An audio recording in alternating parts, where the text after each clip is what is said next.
Welcome to the Existential Empath Podcast. My name is Tanya, and I am an intuitive empath. My intention is to share valuable tools and techniques that I have learned so you can tap into your own inner healer naturally and intuitively. Welcome back, everyone. I hope that you are all doing well. You may or may not have noticed that the intro to this show may sound a little different, and that is because I have recently transitioned over from Anchor to Spreaker. Spreaker is offering some added features that my growing podcast needs, and that is thanks to each and every one of you for tuning in to this show. So I appreciate each of you for taking the time to listen. However, they said it'd be about a week for the transition to go into effect. And so if for some reason you're not receiving those notifications, then I would suggest that you go into your podcast platform and hit that notification or that subscribe button.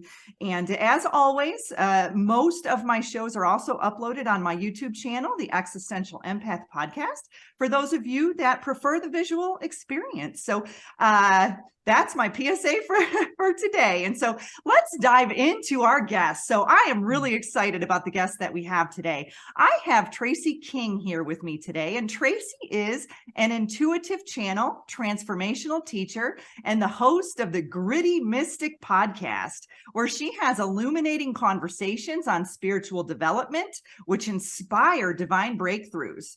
For more than 20 years, Tracy has dedicated her career to designing transformational experiences through a formula of aligning, allowing, and being that she shares through her channelings and her teachings. Her work synthesizing how brains learn into a model for crafting transformational experiences has been featured on NBC, ABC, Fox, Forbes, and hundreds of nationally syndicated television, newspaper, and magazine outfits. Tracy, I am so honored and excited to have you on my show today. It is amazing to be here with you. Thank you so much. I'm looking forward to this. Me too. So we are going to talk about embodying the soul self, the power of spiritual alchemy. So before we dive into that, let's talk a little bit about what is a mystic and what is a channel, and do they differ from psychics and mediums? Oh, that's a great question. Great question. So mystics are people, regardless of belief system, that have a direct divine experience. And they're typically people who help others understand the mystery and make it practical and actionable for other people to participate and have their own direct experience with the divine. And so that's, for me, is what it's all about. That's what my work is all about. And the gritty part is because I keep it real. I like the gritty part. Yeah. You're being your authentic self, and that's absolutely. No one else can be you, right? So, for sure. In what ways do you channel information or receive downloads, Tracy? Yeah, so channeling is a beautiful thing that everyone can do. When people say they're having hits, sometimes that could come in the form of their higher self or their spirit guide team, like giving them content, right? That's a form of channeling. It's really all about us connecting, just kind of like raising our consciousness level so that we can connect with that guide sphere and directly receive those insights that are applicable to our now moment. So that's really what channeling is about. There are people out there who are professionals who really, create a body of work with a particular entity and really offer us some fresh perspectives on what this reality is all about. Absolutely. And so, when I started working on developing my spiritual gifts, channeling was one of the first things that started to come through. It came through with automatic writing. It would come through with my clients. I would just start speaking. Light language started to come through. A lot of different information would come through, so it's like once you tune that antenna into that, your higher self, your soul self, it's like, ooh, all this amazing information just kind of flows through. And for me, it was at different times. Sometimes it'd be flowing through at 3 a.m. I was sometimes got to set boundaries. Exactly. And so I was watching something with Wayne Dyer in it, and Wayne said that's how he wrote most of his books. He would wake up at 2 a.m. and all of this channeled information would come through him. And so I he believe loved it. that. Yeah, because it was this quiet time. So let's dive into the soul self. So is the soul Mhm. self and the higher self, is that the same concept? Is that the same thing? It is in many ways. I use the term soul self because higher self comes with some weird baggage sometimes, and I actually find that that terminology is limited when we can, broaden our perspective. The fact that your soul self or your higher self is the multi-dimensional you. It's the you with all of your concurrence, with all of your lives and all of your, infinite possibilities in this life. It's you who has evolved to be its own collective, right? And so there's so much rich wisdom and insight that can be derived from that multidimensional you, that soul self you. And in fact, a beautiful part of our experience now is that we can embody more of that in our now moment versus thinking it's something that's way far away that we have to like really meditate hard to connect to. We can become more of it, and that rich wisdom and intuition and just natural channeling ability can be part of your day-to-day experience. I love that. And, because oftentimes we think it's outside of us. And, Right. I talked recently on a show how I felt as if I had a walk-in fractal aspect of myself come in. It was very Arcturian in nature. It was very serious. It was very get down to business. And this all transpired around my recent birthday, back in March. And so, but I was talking about how I could look back at certain times in my life when I felt as if I was channeling different aspects of my soul self. And, Yeah. I've got a very playful, aspect, and then I've got a much more serious aspect. And, it's really funny how when it comes in, it's almost like, ooh, I can feel it. I can sense it, but I know it's me, I know it's all me. It's just a different aspect of myself. So how do we embody this soul self? What does that entail? I love that question. This is for me where spiritual alchemy comes in because it's a beautiful transformative map for how we can move from where we are to an expanded consciousness that just allows more and more of that embodied soul self to come through. And, what that looks like, spiritual alchemy is it's got these three major phases that among the three phases are seven processes. And within those processes are, learning and healing and integrating those learnings and healings so that you can become more of who you are. Right. And I view it when I hear people talking about awakening, they're often talking about the series of awakenings, those three main, phases of spiritual alchemy. Often at the beginning of the process, we're like, wait a minute, there's more to this experience than I first thought. And we enter into the first phase of spiritual alchemy where there's a lot of wound work.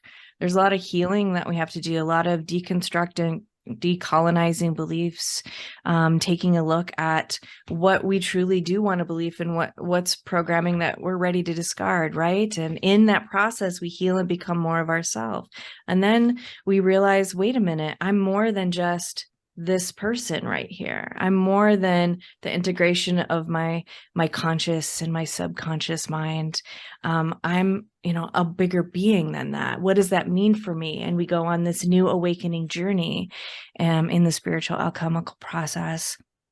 And there's deeper learnings, and we return to things we thought we had healed, but we can go deeper in it now, right? The And that can spiral. feel frustrating, but it's, it helps us, elevate, our experience to a whole new level. And then we realize I'm not just me and I'm not just this being, I'm a we. Right. And part of this greater collective consciousness. And suddenly what we think of as manifesting and creating our own experience becomes a collective process. And I love thinking about this as an individual, but also thinking about how this paradigm helps us just understand what we're going through right now. I mean, we're having a massive collective awakening. Yeah, And it's like we're having dramatic. an individual and collective awakening. Right? But what an opportunity that is for us to learn together and to heal together, and to really expand what we know we can be together. Absolutely. And I love to use the analogy that it's like the human body, right? Maybe a portion of our life we've been hanging out as a foot, and then we realize we have a hand, and we're like, let's go experience our life as a hand. And oh no, now we realize we have a nose. Let's go experience life as a nose. That's and right. It's really never ending. And then you're like, oh, there's a circulatory system. Let's go experience that. And so it's really different perspectives on how we're all going through this, but we're all going through it collectively. And, Absolutely. So let's talk about the awakening process, Tracy. And, what does that look like? How can we identify where we are in the process? I mean, I know I can speak for myself, but, I'd love to hear, your thoughts behind this. Yeah. I mean, that initial awakening of realizing that you're more than what you've conceived yourself to be in your life can sometimes be a tragic happening in your life. It can be like the loss of a primary relationship. It can be, a terrible diagnosis, something that just disrupts your way of being, and you realize, there's something else going on here. And it can also creep up on you, and it can just feel like a dissonance inside. You're like, I'm just not sure all of this that I've been doing and, conforming to is really me. Right. Yeah. For me, I personally call it my dumpster fire moment. That's funny. My friend used that terminology last week, and I thought she was legit having a dumpster fire. So that's the second time I've heard that terminology. That's what it feels like, man. Everything's on fire. But, we often don't commit to the work, and sometimes, the pain and the stretching of transformation, unless we realize, our life depends on it, right? We can't go back to the way we've been. There's a massive earthquake in our life, and we want to rebuild in a manner that's authentic. And so how we can identify where we are in the spiritual alchemy map, or that, thinking of it as a map of awakening. I like to think of it as kind of like the expanding consciousness of an iceberg. And so if you're an iceberg sitting out there in the ocean, maybe at first you just think you're the top of the iceberg that's above the water, that interacts with the air and the birds and the boats. And you're like, here I am hanging out. But then you realize that, you have an entire subconscious part of you under the water that's so much bigger, and actually is responsible for a lot of how you behave in the direction of your life and why things trigger you, right? And so that first awakening is really a call to integrate that conscious and subconscious self, to really dig into the shadow, to examine those wounds, to examine our limiting beliefs, to choose what we believe, to create the conditions that allow us to live an authentic life, right? Give ourselves permission to change our belief systems as we expand and grow. I think that was one of my biggest, kind of things, was that, wow, one day I believe this because this is where I'm at consciously. And then I receive different information, and now I'm in a different place. And it's like, ooh, okay, I've got to let go of that belief. And now I'm expanding, in new ways. And it's just giving ourselves permission to do that. Absolutely. And that's such a refreshing perspective, because a lot of people who are exiting institutional religion, fundamentalist ideologies, they're taught to not question. They're taught to conform. And just the capability of receiving new information and being, oh, that's enlightening, and now that stretches my belief or even completely shifts my belief, is an amazing thing. That's part of the transformative process, and we have to allow that to happen.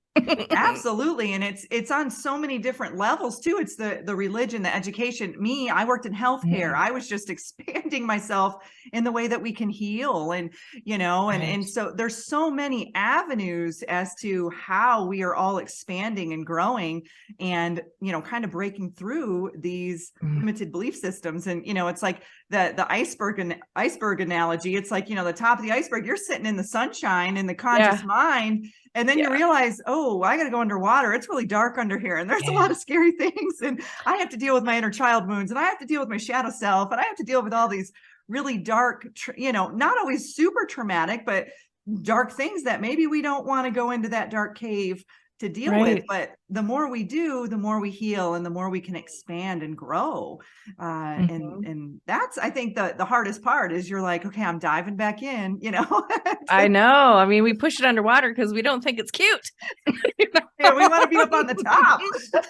That's right. But the gorgeous thing is, once we realize that we're the entire iceberg and we just unconditionally love every facet of ourselves, then we suddenly realize that we're not just the iceberg, we're the water too, right? Yes. And that we're part of something so much bigger that's moving and shifting and incorporates so many different types, just a diverse types of, of intelligence. Absolutely. And that we can connect with that, and we can grow into that, and we can relate with that.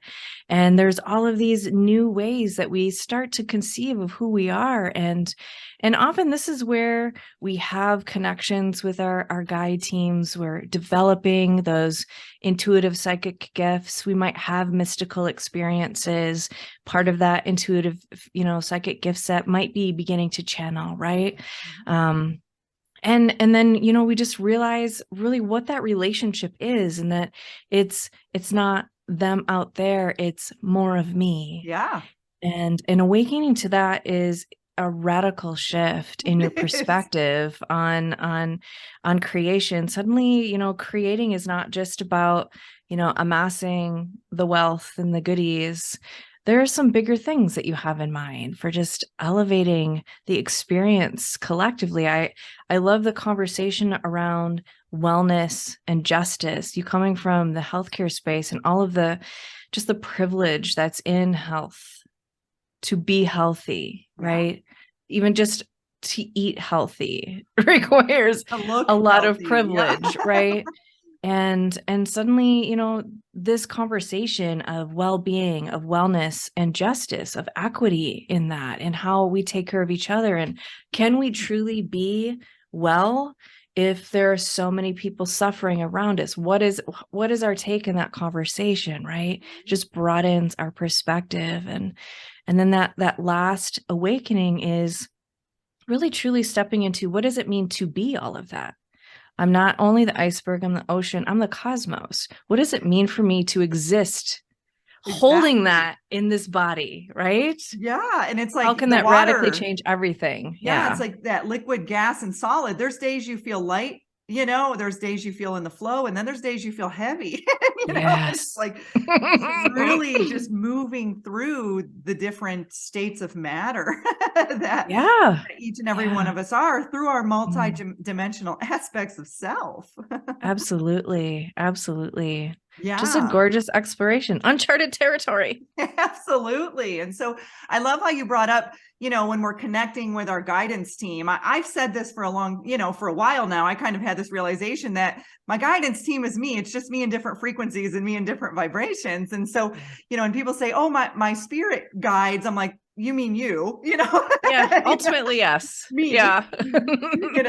And so it's really just having that, and when I had that aha moment, it was like, okay, that's me, that's me showing up for myself in a different frequency. And Isn't that beautiful? Yes, it really is. And that's just the multidimensionality of it all. And so, Tracy, I want to talk a little bit about the third dimension and the fifth dimension and what all of that entails, and some of the misconceptions that may come up for people, and how do we navigate all of this? I'm living in 5D, I'm living in 3D, all of this, kind of part of the awakening process. Oh, my friend, there is so much happening. Yeah. So here's my take on it is, again, since, I'm coming from a fundamentalist background and have deconstructed that religious background. If someone comes from a high control religion, or if they even come from a background in high control relationships, there is this pressure, internal pressure to escape. And a lot of the narrative that I'm seeing out in the interwebs, in the conversations about ascending to 5D is escapism. It's like Rapture 2.0, you know? And I'm like, that's not how it works, my friends. I mean, I understand wanting to not feel this heaviness, not wanting to experience this turbulence, but the truth is we created it. And the truth is we can create something new. And so, yes, we are evolving. More people are just awakening to the sense of who they are than ever before. More people are moving through these stages of awakening, realizing their guidance, their internal guidance, their guide team is actually them. And wow, how, we're part of this massive collective of love beings, right? Yeah. And we can embody that and really think about and be intentional about what we want to create next. We will be creating whatever we ascend to, right? Yeah. Anything that, that we move to will be us. It's all a part of us. And so, yeah, I'm not on board with the escapism. I'm not on board with we're going to yeet out of here and leave the rest of you baddies back here. Exactly. And so, a lot of it is integration, and it's really like being consciously aware of when you're in those different frequencies, those denser frequencies. And kind of like in the movie The Matrix, when Neo wakes up to the reality that there is a matrix, he now can consciously be aware of it. And so that's kind of where I'm at. It's really just, we're never going to escape the third dimension. We're never going to escape the matrix, because there isn't just one matrix. It is infinite matrices, and we create our own matrix. Right. Our reality, right?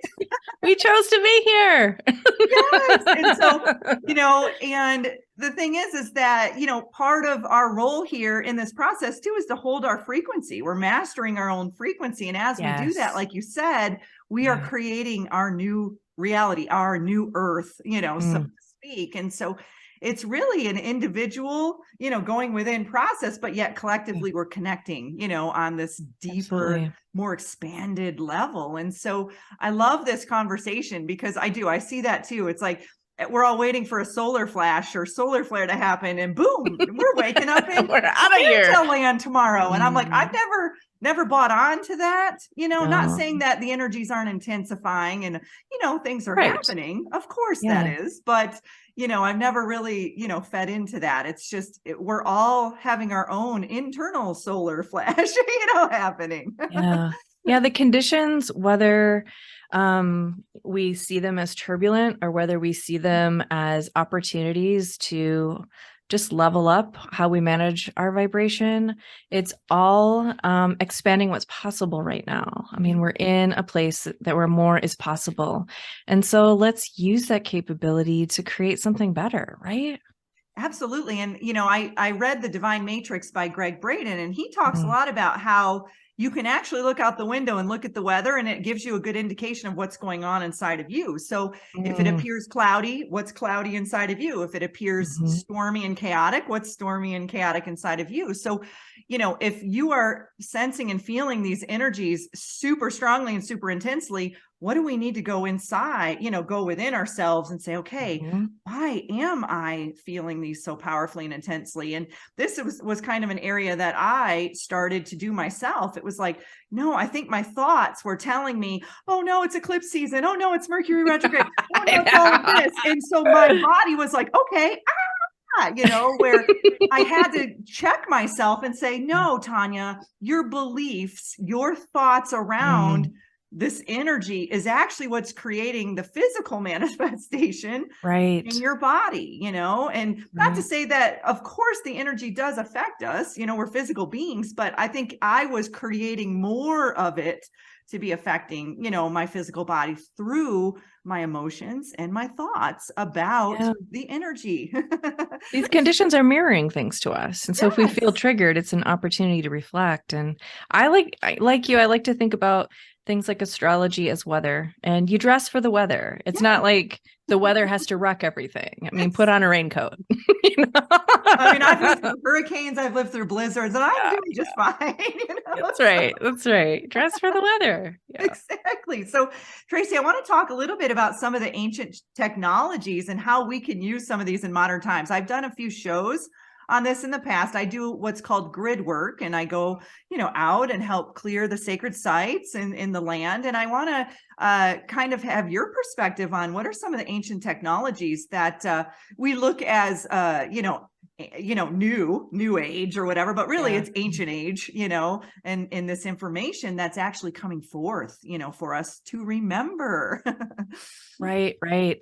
One of the most powerful things often, right? Some of the most powerful practices look simple. Working with them tends to be more challenging. And, but one of the most powerful practices that is in, ancient literature, back to ancient Kemet, before it was, even called it Egypt, is the practice of finding your still point and expanding that. So we think about, we have to meditate and we have to have mindfulness and we have to get still. We think about present moment awareness, and that's just the first step. So once you have achieved and understand what that feels like inside of you, it's like doing the intentional work to expand that, that spaciousness in yourself. Uh-huh. And so that starts as internal work, but then stepping that out into your conscious life. And so it's kind of like taking the dream state into the conscious world. So once you expand that spaciousness, and through that spaciousness is where there's just the direct contact and the direct flow of the internal wisdom that you have, your multidimensional wisdom that can then inform every decision you make. That can inform every relationship you encounter. And suddenly we have this, our anchor is really in our infinite experience versus our, now moment incarnate experience. And so it radically shifts everything we do. And it's like the people who are able to achieve that, that's where all of the stories and legends and sometimes mythos come about people like creating miraculous conditions, right? Uh-huh. It's because they're operating from that infinite spaciousness. And so while, it sounds super simple, whatever you can do to understand where still point is for you, how to access that, practice accessing it, and then expanding that spaciousness, and then stepping that out into your day. I mean, really, that's key to any work that we ever do. And that's a big part of embodying that soul self perspective. Is still point the same as 0 point? Are those similar? I am not sure if they're the exact same thing. Still point is just how my guide team has, worked with me, and the terminology that they've used. And I have seen other people using it that, they're coming from a different perspective, but it seems to be the same thing. So it may or may not be. Tell me more about 0 point. I don't know. 0 point it's that it sounds very similar. It's getting to that point of being the observer versus being, you're just kind of in that state where you're in your body, but you can sense outside of your body. You're, just not really moving towards one polarity or the other. You're kind of just in that zero state, 0 point. So, so I don't know. That sounds similar. It is all about being, and that all of our doing, instead of focusing on the doing happens because of the being. It's because of who you are being. And so then there's less flailing about in our lives. Exactly. There's less drama because everyone's coming from that spaciousness. And that's where we can really create our realities. And I'll do that. It's like, okay, I'm having a day where I'm like, this is not how I want this day to go. So I will sit and get into the still point, get into the 0 point and say, okay, let me visualize and focus on what how I want this day to go, and really put the energy towards that. turn off the distractions of where my day has been started. And I do notice it starts to shift. It's like just, you're going 60 miles per hour one direction, and you got to start to slow it down to turn around and, go the other direction. And so just getting to that place of being, and like you said, your formula for aligning, allowing, and being, that's a practice that I have really been doing myself, doing being, myself. It's kind of funny you say I'm doing being, but that's exactly what I'm being. Yeah, that's funny. Yeah, when I was first working with that framework, which, layers right on top of those 3 phases of spiritual alchemy, which I love. I'd be like, yeah, you're telling me to be, but how do I do that? What are the steps and the processes and the frameworks? And they're just like, shh. Just settle in, just feel that spaciousness. And there's like, oh, okay. You're like, all right. Cause we've been so programmed as a society to do. And now it's like BBB. You're like, how do I do that? Exactly. This just feels weird. It feels lazy. At first when I started to just be, it felt lazy, but then I started to notice my mind. I'd start visualizing and I'd start really feeling the emotions. I'd feel what I call cosmic orgasms. It's when I feel the energy move through my body, the vibrations. And then I'm like, ooh, I just manifested that. Like, I know that was my phone call to the universe, that I get those bodily chills that move up, through my body. And then they kind of shoot out my, top of my head. It's like, ooh, I just made a really good phone call. Yeah. Oh, that's so funny. good. It's similar to silence, and how so many people are uncomfortable with silence. And silence is where healing happens. Silence is where we can practice being and feel that spaciousness. I was sharing with a friend, I went to a retreat on Mount Shasta this summer for my Chiron birthday, my Chiron return. And it was beautiful. And there's the ladies, the women in the woods, were doing our thing, doing our hiking, standing under waterfalls, all of the things. Beautiful place. But I have to say, the most profound moments for me were in silence. They were sitting on the little front porch of the cabin, having coffee, just like staring out into the woods and just like being present. They were the day that we were on a mountain hike and our guide said, we're going to hike in silence today. And all of the extroverted women in the group were like, oh no. And all the introverts are like, yes. Yeah. But by doing that, I could just like experience the wisdom of the mountain, just connect with that energy, right? If we had been chatting about it, it would have completely missed that beautiful gift. And then, on the final day, we had a silent breakfast. And I, a couple bites in, suddenly I just began to weep, because all of the insights and all of the questions I brought to the retreat came together in such a beautiful clarity. That was exactly what I came for. And if I hadn't held silence and just been present, I would have missed it. I would have missed those gifts.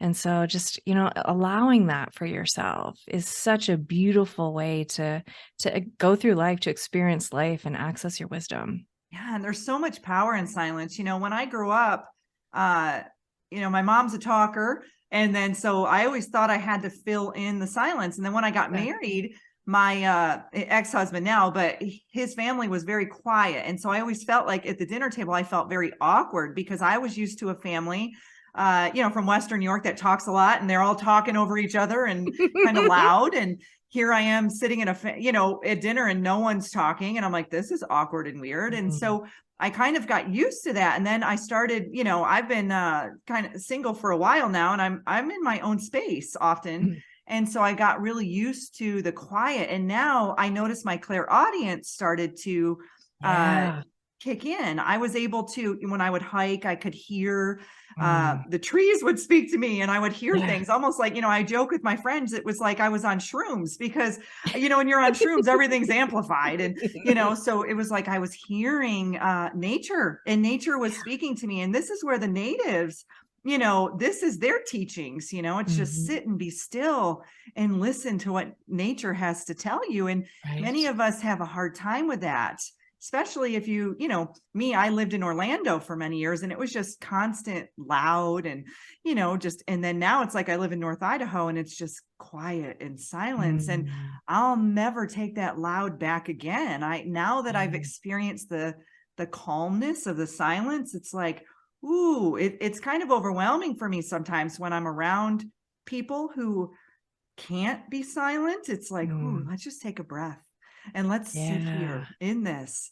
And, but yeah, I can't judge that because I was them at one time. I was the talker, and so it's really just finding that balance, within ourselves, that balance of, knowing when to speak and knowing when to be silent. And that takes a little bit of work. It does. It does. And we're steeped in hustle culture and filling the silent spaces with conversation and feeling like we always have to be doing and relaxing is lazy, Yeah. It's like, just listen to your nervous system for a minute. I mean, we're running on cortisol and no wonder everyone is like battling all of these chronic conditions. It's, we can find a better balance in there. We can. And boy, does it feel good when you do. It's like, Oh, my nervous system is like, thank you for listening to me. Finally, after 40 years. This is what it feels like to not have anxiety. Oh my word. I know. It's like, it's delicious. I love it. And I don't want to go back to that high anxiety, stress environment. So Tracy, what services do you provide and how can people reach out to you to find out more information? Yeah. Well, of course, the Gritty Mystic podcast is free and available and out there. So tune into that. Episodes come out bi-weekly. I'm also a transformational coach. And so I coach people on a 1 session or a 6 block packs basis. And so we can connect about that. And we really do more of this practice of stepping into being and seeing what that feels like and how to expand that into our waking life. We do talk about where we are in the phases of spiritual alchemy, just so you have a you are here orientation of appreciating all that you've accomplished and what's possible if you want to step into it. I have some courses that I had online, but I pulled them out because I'm getting ready to release an app for Gritty Mystic. And so all of those resources and micro learning experiences are going to be available in the app coming out soon. That's perfect. So what is your website? It's grittymystic.com, baby. Grittymystic.com. That's easy to get to. Well, Tracy, I really enjoyed this conversation and I thank you so much for the energy that you are transmuting out into this world and this calming, soft presence that you have. Gosh, my nervous system feels good right now. It feels really relaxed. And thank you for harmonizing with my vibration today and just, allowing for this energy flow of dialogue to just really, provide value to all of our listeners and all of our watchers out there today. So thank you so much for spending time with us today. Oh, thank you. Big hugs back at you. Thanks, Tracy. You deserve to navigate your life as an empath in alignment with health, happiness, and abundance. To learn more about the services that I provide, including Beyond Quantum Healing Hypnosis, EFT Tapping, and the Emotion Code, visit my website at www.thesoulcafe.org.